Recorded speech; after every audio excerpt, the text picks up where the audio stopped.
नमस्कार मंडळी, सर्वांना श्री स्वामी समर्थ। आजच्या व्हिडिओमध्ये आपण अंगारकी चतुर्थी कधी आहे, त्याचबरोबर या अंगारकी चतुर्थीचं महत्त्व काय आणि अंगारकी चतुर्थीच्या निमित्ताने 21 मिठाची चतुर्थी व्रत हे कसं करावं, हे व्रत कोणी करावं, का करावं, ह्या व्रताचा संकल्प कसा घ्यावा, त्यानंतर पूजा कशी करावी, कोणते मंत्र स्तोत्र जपावेत, या व्रताचं उद्यापन कसं करावं आणि ह्या व्रताबद्दलचे जे काही अगदी साधे आणि सोपे नियम आहेत तर ते कशा पद्धतीने पाळावेत अशी संपूर्ण माहिती आपण आजच्या व्हिडिओमध्ये पाहणार आहोत।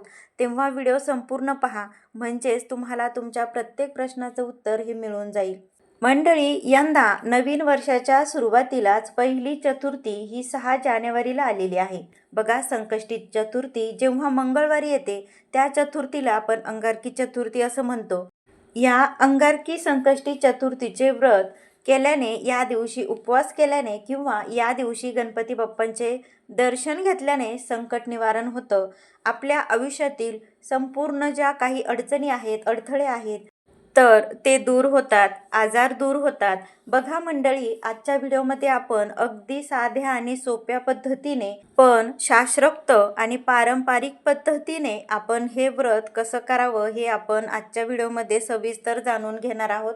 बघा, मला त्याआधी तुम्हाला सांगायचं आहे की बघा, बऱ्याच वेळेला खूप लोकांच्या मनामध्ये या व्रतवैकल्यांबद्दल खूप मनामध्ये भीती असते, पारायणाबद्दल भीती असते। पण बघा, मला तुम्हाला इथे थोडंसं सांगावंसं वाटतं की बघा, नियम ऐकून त्या नियमांची भीती एवढी मनामध्ये बसते की त्या माणसाला इच्छा असतानाही व्रत किंवा पारायण करण्याचं धाडस होत नाही। पण बघा, तुम्ही इथे एक गोष्ट लक्षात घ्या, हेच व्रत नाही तर कोणतंही व्रत असू द्या, कोणतंही पारायण असू द्या, कोणतंही व्रतवैकल्य असू द्या, कधीच नियमांना तुम्ही घाबरू नका। कारण बघा, देव कधीच कुणाचं वाईट करत नाही। आपल्यासोबत जे काही वाईट होत असतं ते आपल्या पूर्वजन्माचं कर्मफळ असतं। आपल्या कर्मानुसार आपल्याला ते फळ कधी कधी मिळत असतं।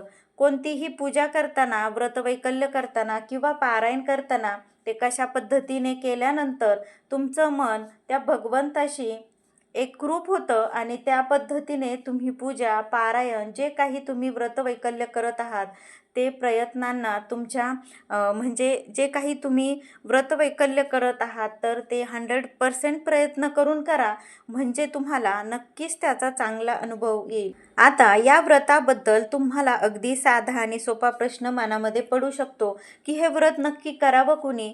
तर बघा, महिला, पुरुष, मुलं, मुली कोणी हे व्रत करू शकतं। आता तुमची जी कोणती इच्छा असेल ती इच्छा पूर्ण होण्यासाठी तुम्ही हे व्रत करू शकता। जसं की तुम्ही स्वतःचं घर होण्यासाठी किंवा बघा, कुणाला नोकरी मिळवण्यासाठी किंवा कुणी व्यवसाय करतंय तर त्या व्यवसायामध्ये यश मिळवण्यासाठी हे व्रत करू शकतं। तसेच बघा, मुलं नोकरीसाठी प्रयत्न करतायत, त्यांना मनासारखी नोकरी मिळत नाही किंवा मनासारखी नोकरी मिळावी म्हणून हे व्रत केलं जातं। त्याचबरोबर बघा, कुणाचं प्रमोशन जर अडकलेलं असेल तर प्रमोशन मिळण्यासाठी सुद्धा हे व्रत केलं जातं। तसेच बघा, कुणाचा व्यवसाय चालत नाही, असंख्य असे काही प्रॉब्लेम आहेत, कुणाला संतान प्राप्ती नाही, त्याचबरोबर कुणाला खूप मोठी अशी काही आजार आहे, आरोग्याबाबतीत काही समस्या आहे, तर बघा, ह्या वेळेस हे व्रत नक्की केलं जातं आणि त्याचं फळ हे आपल्याला 1000% मिळत असतं। कारण बघा, माझे स्वतःचा सुद्धा खूप अनुभव आहे आणि मी खूप जणांकडून सुद्धा ह्या व्रताबद्दल खूप काही माहिती ऐकलेली आहे। तर तुमच्या कोणत्याही प्रकारच्या जर कुठल्याही समस्या असतील तर हे व्रत खूप प्रभावी आहे। आता बघा, या सर्व प्रॉब्लेमवर तुम्हाला संकल्पयुक्त हे व्रत करायचं असतं। तर आता हे व्रत मुला-मुलींसाठी सुद्धा तुम्ही करू शकता, म्हणजे आई-वडिलांनी आपल्या मुला-मुलींच्या ज्या काही इच्छा, आकांक्षा आहेत किंवा तुम्हाला ज्या पदावर त्यांना बघायची इच्छा आहे किंवा त्यांनी काय करावं असं तुमची जर इच्छा आहे तर त्यांच्यासाठी सुद्धा तुम्ही हे व्रत करू शकता। तसेच बघा, घरातील इतर जी काही मंडळी आहेत तर त्यांची कोणती एखादी इच्छा पूर्ण होण्यासाठी तुम्ही हे व्रत संकल्पयुक्त करू शकता। तसेच बघा, कोणी बहीण भावासाठी, आई वडील मुलांसाठी, नवऱ्याने बायकोसाठी, बायकोने नवऱ्यासाठी किंवा मुलांसाठी, म्हणजेच कोणासाठीही आपण हे व्रत घरामध्ये अगदी एकमेकांसाठी हे व्रत तुम्ही करू शकता। म्हणजेच हे व्रत संकल्पयुक्त करायचं आहे. आता संकल्प करताना सगळ्यात पहिले बघा, तुम्हाला स्वतःचं नाव आणि तुम्ही हे व्रत कोणासाठी करताय, कशासाठी करताय, त्या नावाचा उल्लेख, त्या प्रश्नाचा उल्लेख, म्हणजे तुमची जी काही समस्या आहे तर त्याचा सुद्धा उल्लेख करून संकल्प करायचा आहे. बघा, तुम्ही व्रत हे करताय तर त्या व्यक्तीचं नाव आणि ती काही समस्या याचा उल्लेखसुद्धा करणं खूप महत्त्वाचं आहे. या व्रताची सुरुवात तुम्ही अंगारकी संकष्टी चतुर्थीपासून करावी. बघा, अतिशय असा खूप शुभयोग असा आलेला आहे. नवीन वर्षात पहिलीच चतुर्थी ही अंगारकी चतुर्थी आलेली आहे. 6 जानेवारीला चंद्रोदयाची वेळ असेल तर रात्री 9:16 तर बघा, तुम्हाला चंद्रोदय झाल्यानंतर म्हणजेच मंगळवारी रात्री 9:16 तुम्हाला हा उपवास सोडायचा आहे. आता बघा, हे अंगारकी चतुर्थीचं व्रत इतकं प्रभावी का, तर त्यामागे अगदी एक छोटीशी कथा आहे. बघा, अंगारक नावाचे ऋषी होते. ते गणपती बाप्पांचे निस्सीम भक्त होते. त्यांचा जन्म मंगळवारी झाला होता. त्यांनी अनेक वर्ष गणपती बाप्पांची तपश्चर्या केली. त्यांना गणपती बाप्पा प्रसन्न झाले आणि त्यांनी विचारलं की तुला काय हवंय. तर तेव्हा अंगार ऋषींनी सांगितलं की माझं नाव आणि तुमचं व्रत हे लोकांमध्ये कायम स्मरणात राहावं. आणि मग गणपती बाप्पांनी त्यांना वर दिला की जेव्हा मंगळवारी संकष्टी चतुर्थी येईल तेव्हा तिला अंगारकी चतुर्थी किंवा अंगारकी संकष्ट चतुर्थी म्हटलं जाईल आणि या दिवशी व्रत करणाऱ्याला माझे विशेष आशीर्वाद प्राप्त होतील, अशी यामागची आख्यायिका पुराणामध्ये सांगितली जाते. बघा, चतुर्थीच्या दिवशी आपण सकाळी स्नान वगैरे करून घ्यायचं आहे, देवपूजा करायची आहे आणि देवपूजा झाली की लगेच संकल्प करून घ्यायचा आहे. आता संकल्प हा फक्त एकदाच करायचा असतो, परत परत करायचा नसतो. म्हणजे बघा, तुम्हाला फक्त संकष्टी चतुर्थीच्या दिवशी सकाळी एकदाच पहिल्याच चतुर्थीला आपल्याला संकल्प करायचा आणि त्यानंतर 21 आपल्याला चतुर्थी हे व्रत करायचं असतं. आता संकल्प करण्यासाठी उजव्या हातामध्ये थोडंसं पाणी घ्यायचं, त्यामध्ये हळद, कुंकू, अक्षदा, एखादं लाल फूल घ्यायचं, देवघरासमोर बसायचं, देवासमोर दिवा लावलेला असावा. बघा, कुठलाही आपण व्रत, वैकल्य किंवा पूजा करण्याच्या आधी दिवा प्रज्वलित करणं हे गरजेचं असतं. कारण बघा, आपण हे जे काही व्रत करतो तर ते अग्निदेवतेच्या साक्षीने जेव्हा आपण संकल्प करतो, कोणतीही पूजा, व्रत, वैकल्य प्रारंभ करतो तेव्हाच देव त्याचा स्वीकार करत असतात, असं हे पुराणांमध्ये म्हटलं जातं. म्हणून दिवा हा चालू असायलाच हवा. तर हातामध्ये हे सगळं साहित्य घेतलं. त्यानंतर सुरुवातीला स्वतःच्या नावाचा उच्चार करायचा आहे. पूर्ण नाव घ्यायचं, तुमचं गोत्र बोलायचं. जर तुम्हाला गोत्र माहीत नसेल तर काश्यप गोत्र म्हणून सांगायचं. त्यानंतर बघा, तुमची जी कोणती इच्छा असेल ती बोलायची. माझी ही इच्छा आहे, ती पूर्ण होण्यासाठी मी आजपासून, म्हणजे त्या दिवशी संकष्टी चतुर्थी आहे तर त्या दिवशीचा वार, त्या दिवसाची तारीख याचा उल्लेख तुम्हाला तिथे करायचा आहे. तुम्ही कुठे राहता हे सर्व डिटेलमध्ये तुम्हाला बोलायचं आहे. आणि बघा, आजपासून मी 21 मिठाची चतुर्थी व्रत करत आहे याचा सुद्धा तुम्हाला उल्लेख करणं अगदी महत्त्वाचं आहे. हे सगळं व्यवस्थित मनापासून तुम्हाला जे काही बोलावं वाटतं ते तुम्ही गणपती बाप्पांना सर्व बोलायचं आहे. आता त्यानंतर तुम्ही हातातलं जे काही पाणी आहे ते ताम्हणामध्ये सोडायचं, हात स्वच्छ करून घ्यायचा. या प्रकारे आपली 21 मिठाची चतुर्थी व्रताला सुरुवात झालेली आहे. आता सकाळी देवपूजा करताना आपल्या देवघरामध्ये जी गणपती बाप्पांची मूर्ती असते त्यावरती तुम्हाला अभिषेक करायचा असतो. पाण्याने केला तरी सुद्धा चालतो किंवा बघा, आधी पाण्याने करा, मग पंचामृताने करा आणि मग नंतर स्वच्छ पाण्याने करा, असा तुम्ही अभिषेक करा. आता अभिषेक करत असताना बघा, तुम्हाला एक मंत्रसुद्धा म्हणायचा आहे, अगदी साधा आणि सोपा. ओम गण गणपते नमः या मंत्राचा जप तुम्हाला करायचा आहे. किंवा बघा, तुम्ही जेव्हा गणपती बाप्पांचा अभिषेक करता तर त्यावेळेस अथर्व शीर्षसुद्धा म्हणू शकता किंवा गणपती स्तोत्रसुद्धा म्हणू शकता. आता सर्वस्वी तुमची जशी इच्छा आहे तसं तुम्ही म्हणू शकता, पण अगदी साधा आणि सोपा ओम गण गणपते नमः या मंत्राचा जप करत तुम्ही अभिषेक करू शकता. आता अभिषेक केल्यानंतर देवघरामध्ये जिथे आपण गणपती बाप्पांची मूर्ती ठेवतो, अगदी तुम्ही तिथे जरी ठेवली तरी चालतं. फक्त तुम्हाला जिथे तुम्ही गणपती बाप्पांना स्थापित करणार आहात तर तिथे अगदी तुम्हाला थोड्याशा अक्षता ठेवायच्या आणि त्यानंतर तुम्हाला त्यावर गणपती बाप्पांची मूर्ती ठेवायची आहे. आता त्यानंतर तुम्हाला गणपती बाप्पांना हळद कुंकू अर्पण करायचं आहे. एखादं लाल रंगाचं फूल जरूर अर्पण करा. बघा, जर जास्वंदीचं फूल जर मिळालं तर अतिशय उत्तम. आणि तुम्हाला 21 दुर्वाची एक जोडी तुम्हाला गणपती बाप्पांना आवर्जून चतुर्थीच्या दिवशी तुम्हाला अर्पण करायचे आहे. आणि सकाळी ही पूजा करत असताना गूळ खोबऱ्याचा नैवेद्य तुम्हाला गणपती बाप्पाला दाखवायचा आहे. आता हे शक्य नसेल तर बघा, तुम्ही कोणत्याही फळाचा किंवा अगदी साखरसुद्धा तुम्ही नैवेद्य म्हणून ठेवली तरीसुद्धा चालेल. आता बघा, आपली सकाळची पूजा तसेच तुम्हाला या दिवशी गणपती बाप्पांना सेपरेट पाटावर जर तुम्हाला पूजा मांडायची असेल, पाटावर किंवा चौरंगावर तुम्ही ही पूजा सेपरेट सुद्धा तुम्ही पद्धतीने मांडू शकता. आता बघा, चतुर्थीच्या दिवशी नेहमीप्रमाणे तुम्हाला संपूर्ण दिवस हा उपवास करायचा आहे. या उपवासाला तुम्हाला साबुदाणा खिचडी, बगर, वेपर्स असे कुठलेही पदार्थ तुम्हाला खायचे नाही. कारण बघा, आपण ही मिठाची चतुर्थी असल्याने दिवसभर आपण मिठाचे सेवन करायचं नाही. सर्वांमध्ये तुम्हाला आता आपण जे काही पदार्थ सांगितले, खिचडी, वेपर्स किंवा बगर, तर याच्यामध्ये मीठ असतं म्हणून आपल्याला हे खायचं नसतं. आता तुम्ही या व्रतामध्ये काय खावं तर बघा, तुम्ही दिवसभर म्हणजे चहा पिऊ शकता, दूध पिऊ शकता, त्यानंतर फळेसुद्धा खाऊ शकता. अगदी बघा, तुम्ही दहीसुद्धा या उपवासाला खाऊ शकता. आता फक्त या पदार्थांमध्ये तुम्हाला मीठ टाकायचं नाही. आता बघा, कुणाला सवय असते की फळांना सुद्धा काही काही तुम्ही अगदी काकडीला त्याला मीठ लावून खाता, तर म्हणजे काकडीसुद्धा उपवासाला चालते म्हणून मी तुम्हाला उदाहरणार्थ सांगितलं. आणि दह्यामध्ये सुद्धा कोणी कोणी साखर आणि मीठ थोडंसं टाकतं. तर तुम्हाला जर दही तुम्ही खाणार असाल तर त्यामध्ये मीठ घालायचं नाही.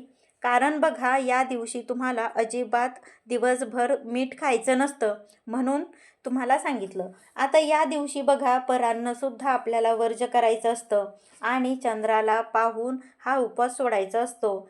चंद्रोदयापूर्वी हा उपवास सोडायचा नाही. हा अगदी साधा आणि सोपा नियम आहे. आता तुम्हाला जेव्हा उपवास सोडायचा आहे तर त्यावेळेस तुम्ही त्याच्या आधी कॅलेंडरमध्ये चंद्र उदयचा तुम्ही जो काही टायमिंग दिलेला असतो तर तो पहा. आणि त्यानंतर तुम्ही चंद्र उदय झाल्यानंतर तुम्ही चंद्राची पूजा केल्यानंतर तुम्हाला हा उपवास सोडायचा असतो. त्याआधी बघा, तुम्हाला जेव्हा चंद्र उदयचा तुम्ही टायमिंग समजा पाहिला आणि त्यानंतर तुम्हाला त्यावेळेला आपल्याला काय करायचे तर देवघरामध्ये जिथे तुम्ही गणपती बाप्पांना स्थापित केलं होतं तर परत त्यांना संध्याकाळी हळदी कुंकू अर्पण करायचं. परत तुम्ही एक लाल रंगाचं फूल अर्पण करायचं. 21 दुर्वाची जोडी असेल तर नक्की अर्पण करा. आणि संध्याकाळी आपल्याला 21 मोदक हे बनवायचे आहेत. आता बघा, तुम्ही हे मोदक अगदी उकडीचे बनवू शकता किंवा तळणीचे तुम्ही बनवले तरीसुद्धा चालतील. फक्त आपल्याला एक लक्षात घ्यायचं की आपल्याला 21 मोदक हे बनवायचे आहेत. आता मिठाची चतुर्थीचं व्रत करत असताना 21 मोदक बनवणे देखील खूप आवश्यक आहे. बघा, तुम्ही इथे उकडीचे किंवा तळणीचे कोणत्याही पद्धतीने तुम्ही मोदक हे बनवायचे आहेत. फक्त आपल्याला 21 मोदक बनवायचे, ही संख्या मात्र विसरायची नाही. आता 21 मोदकापैकी आपल्याला 20 मोदकांमध्ये नारळाचे आणि गुळाचं तुम्हाला जे काही आपण सारण बनवतो तर ते घालायचं. मात्र एक मोदक असा बनवायचा ज्यामध्ये फक्त तुम्ही मीठ घालायचं आहे. आता ते मीठ घालताना सुद्धा खूप जास्त मीठ घालायचं नाही. कारण बघा, आपल्याला तो मोदक नंतर जेव्हा आपण तो तोंडात टाकतो आणि आपल्याला तो मिठाचा जर मोदक लागला तर तो आपल्याला पूर्ण खायचा असतो. त्यामुळे बघा, ह्या मोदकामध्ये मीठ टाकताना तुम्ही अगदी प्रमाणामध्ये टाका. आता बघा, मोदक हे 20 नारळाचे म्हणजे नारळ आणि गुळाचे सारण घालून केलेले 20 मोदक करायचे आणि एक मिठाचा असे तुम्हाला 21 मोदक हे तयार करायचे आहेत. आता बघा, हे मोदक तुम्हाला एकत्रच करायचे आहेत. कोणताही मोदक तुम्हाला वेगळा ठेवायचा नाही किंवा वेगळ्या आकाराचा करायचा नाही. मिठाचा मोदक तुम्हाला त्यामध्ये एकत्र करायचा आहे. आता बघा, मिठाचा मोदक कळावा म्हणून त्याचा काही आकार वेगळा करायचा नाही. आता बघा, तुम्हाला तो एकत्रच करायचा म्हणजे तुम्हाला तो कळला नाही पाहिजे की हा मिठाचा मोदक आहे म्हणून. बघा आता हे मोदकसुद्धा लहान आकाराचे करावेत, कारण बघा हे संपूर्ण मोदक तुम्हालाच खायचे असतात. 21 मोदक तुम्हाला खाऊनच हा उपवास सोडायचा असतो. जर तुम्ही मोठे मोदक केल्याने समजा तुम्हाला 20 मोदक खाल्ल्यानंतर 21वा मोदक जर मिठाचा लागला तर तुम्हाला इतके मोदक खायला जमणार नाही. आणि जर समजा छोटे मोदक असेल तर आपण ते 21 मोदक जे आहे ते सहज खाऊ शकतो. आणि चंद्रोदय वेळी बघा गणपती बाप्पांची पूजा आणि चंद्रदेवांची पूजा करून 21 मोदकांचा नैवेद्य तुम्हाला हा दाखवायचा आहे. आणि गणपती बाप्पांची आरती झाल्यानंतर तुम्हाला उपवास सोडताना एक आसन घ्यायचं आणि त्या आसनावर बसायचं आहे. त्यानंतर तुम्हाला पिण्यासाठी एक ग्लासभर पाणीसुद्धा तुम्ही जवळ भरून घ्या. बघा हा उपवास सोडताना तुम्हाला जमिनीवर बसायचं नसतं. उपवास सोडताना तुम्हाला 21 मोदक घ्या आणि एक एक मोदक खाण्यास सुरुवात करा. आता मोदक खाताना ज्यावेळी तुम्हाला मिठाचा मोदक लागतो त्यावेळी तुमचा शेवटचा घास असतो. आता त्यानंतर तुम्हाला जेवण करायचं नसतं. या दिवशी फक्त आपल्याला मोदक खाऊनच उपवास सोडायचा असतो.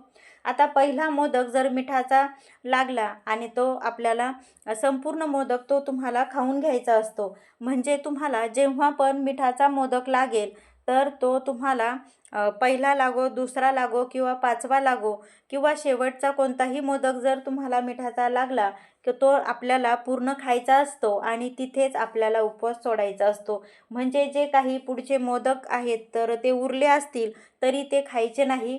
आणि त्यामुळे बघा मी तुम्हाला सांगितलं की त्यामध्ये मीठ हे कमी टाका, जेणेकरून ते तुम्ही मोदक पूर्णपणे खाऊ शकताल. आता जोपर्यंत मिठाचा मोदक लागत नाही तोपर्यंत तुम्हाला स्वतःच ते संपूर्ण मोदक खायचे असतात. आता उपवास सोडताना तुम्हाला कुणाशीही बोलायचं नाही, आसनावरून उठायचं नाही. आणि जर समजा पहिलाच मोदक तुम्हाला मिठाचा लागला तर बाकीचे 20 मोदक हे घरच्यांना प्रसाद रूपी तुम्हाला वाटून टाकायचे आहेत.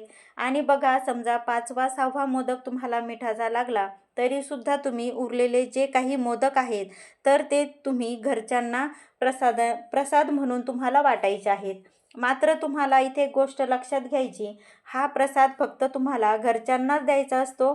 तुम्ही इतर बाहेरच्या व्यक्तींना हा मोदक द्यायचा नाही.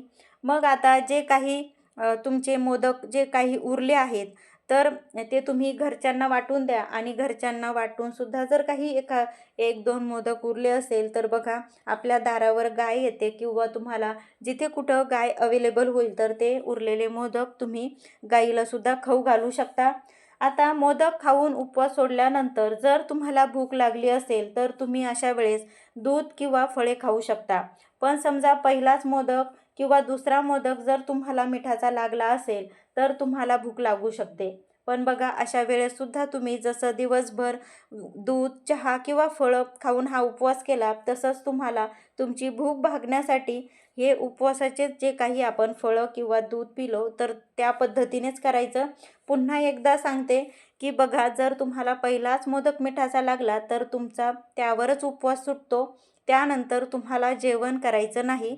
फक्त आपण ही जे काही चतुर्थीचं व्रत आहे तर हे 21 मोदकांच्या चतुर्थीचंच व्रत याला म्हटलं जातं.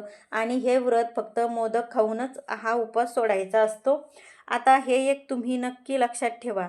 आणि थेट तुम्ही दुसऱ्या दिवशी जेवण हे करू शकता. म्हणजे मीठ टाकून केलेले जे काही पदार्थ आहेत तर ते करायचं. तर म्हणजेच काय तर मिठाची चतुर्थी व्रत करणार असाल तर त्या दिवशी तुम्ही जेवण वगैरे करायचं नसतं. आता बघा आपल्याला शेवटच्या 21व्या चतुर्थीला उद्यापन करावं लागतं. तेव्हा गणपती बाप्पांना पूजा वगैरे करून त्यानंतर अभिषेक करायचा असतो. अभिषेक करताना अथर्वशीर्ष बोलायचे आहे. आणि बघा अथर्वशीर्ष चा अभिषेक करायचा असतो. जर समजा तुम्हाला घरी अभिषेक करायला जमत नसेल तर तुम्ही एखाद्या गणपती बाप्पांच्या मंदिरात जाऊन तिथले जे काही पंडित असतात त्यांना तुम्ही पैसे देऊन तुमच्या नावाने त्यांना अभिषेक करायला सांगू शकता. आता 21व्या चतुर्थीच्या दिवशी रात्री तुम्हाला गणपती बाप्पांची पूजा करून झाल्यानंतर चंद्राचं दर्शन, पूजा झाल्यानंतर तुम्ही एका मुलाला जेवण हे जेवू घालायचं आहे. बघा त्या मुलाचं वय हे 7-8 वर्षाचं असावं. किंवा त्यापेक्षा थोडासा लहान मुलगा असला तरीसुद्धा चालेल. फक्त तुम्हाला सगळ्यात म्हणजे जास्त मोठा देखील तुम्हाला मुलगा नको किंवा खूपच लहानसुद्धा नको. अगदी 5-6 वर्षाच्या पुढे आणि 7-8 वर्षापर्यंत असं तुम्हाला या वयोगटातील मुलगा एखादा तुम्हाला जीव घालायचा आहे. आणि त्याचं जेवण झाल्यानंतर तुम्ही स्वतः मोदक खाऊन नेहमी जसं तुम्ही 20 चतुर्थी जसं उपवास केला, अगदी तसाच उपवास तुम्हाला इथे सोडायचा आहे. आता या दिवशी देखील तुम्हाला उद्यापनाच्या दिवशी देखील तुम्हाला जेवण करायचं नाही. फक्त मिठाचा मोदक लागला की तिथेच थांबायचं आणि त्यावरच आपला उपवास हा सोडून घ्यायचा आहे. आता आणि मग दुसऱ्या दिवशी तुम्ही नेहमीप्रमाणे जेवण हे करू शकता. आता ह्या तुमच्या 21 चतुर्थीचं व्रत हे संपूर्ण झाल्यानंतर तुम्ही नंतरची संकष्टी चतुर्थी येते, तेव्हा तुम्हाला उपवास पकडायचा असेल तर तुम्ही पकडू शकता. नाही पकडला तरीसुद्धा चालेल. तुमचं संकल्पयुक्त जे काही 21 चतुर्थीचं व्रत आहे तर ते इथे तुमचं पूर्ण झालं. त्यानंतर उद्यापनसुद्धा झालं. तर अशा प्रकारे तुम्ही मिठाची संकष्टी चतुर्थी व्रत हे करू शकता. तसेच बघा, उद्यापनासाठी जर तुम्हाला घरी मुलगा बोलवणं शक्य झालं नाही, तर बघा तुम्ही एखाद्या मंदिरामध्ये शिदा देखील देऊ शकता. फक्त त्या शिद्यावरती तुम्हाला हळदी कुंकू वाहून तो शिदा आपण एखाद्या मंदिरामध्ये किंवा एखाद्या गरजू कुटुंबाला देखील तुम्ही हा शिदा देऊ शकता आणि मुलगासुद्धा जीव घालू शकता. आता बघा, 21 संकष्ट चतुर्थी व्रताविषयी अगदी आपण थोडक्यात जे काही नियम आहेत तर ते आपण जाणून घेऊयात. आता बघा, हे व्रत करत असताना जर एखाद्या महिलाला जर पिरियड आला तर ती चतुर्थी व्रत जे काही आहे तर तो दिवसभर आपण उपवास करायचा. मात्र आपण जे काही आपण 21 चतुर्थी व्रत करणार आहोत तर त्यामध्ये त्याची गणती करायची नाही. तो उपवास फक्त पकडायचा आणि आपल्या हिशोबामध्ये तो धरायचा नसतो. आणि बघा, एखाद्या चतुर्थीला जर स्वैरसूतक वगैरे जर तुम्हाला त्यामध्ये जर पडलं असेल तर तो सुद्धा उपवास तुम्हाला फक्त उपवास करायचा आणि ती चतुर्थीसुद्धा 21 चतुर्थी व्रतामध्ये ती धरायची नाही. एखाद्या चतुर्थीला जर तुम्ही कुठे गावी गेला असेल तर तिथे सुद्धा तुम्हाला हा उपवास धरायचा आहे. पण बघा, ते सुद्धा तुम्हाला जर शक्य झालं तर 21 मोदक बनवून तुम्ही पूजा वगैरे करून जर नैवेद्य दाखवला तर ती या 21 चतुर्थी व्रतामध्ये ती पकडू शकता. पण जर समजा तुम्हाला तिथे जाऊन हे सगळं उपवास वगैरे म्हणजे पूजा आणि 21 मोदक करणं शक्य झालं नाही, तर ते सुद्धा तुम्हाला आपल्या ह्या व्रतामध्ये पकडायचं नाही. असे अगदी साधे आणि सोपे या व्रताचे नियम आहेत. तर मंडळी, जर तुम्हाला हे व्रत करणं शक्य झालं नाही तर किमान बघा, अंगारकी संकष्टी चतुर्थीच्या दिवशी तुम्ही गणपती बाप्पांच्या मंदिरात जाऊन गणपती बाप्पांचं दर्शन घ्या. असं केल्याने बघा, तुमच्या जीवनातील सर्व दुःख, संकट, जे काही अडथळे आहेत तर ते दूर होतात. तर मंडळी, तुम्हाला ही माहिती कशी वाटली हे मला कमेंटद्वारे नक्की कळवा. तुम्हाला आणखीन काही जर अडचण असेल म्हणजे काही प्रश्न असतील तर ते मला कमेंटद्वारे नक्की विचारू शकता. आणि व्हिडिओ आवडल्यास व्हिडिओला लाईक करून जास्तीत जास्त लोकांपर्यंत हा व्हिडिओ शेअर करा. चॅनलला अजून सबस्क्राईब केलं नसेल तर चॅनललासुद्धा सबस्क्राईब करा. पुन्हा भेटूया एका नवीन माहितीसोबत. तोपर्यंत सर्वांना श्री स्वामी समर्थ. गणपती बाप्पा मोरया. मंगलमूर्ती मोरया.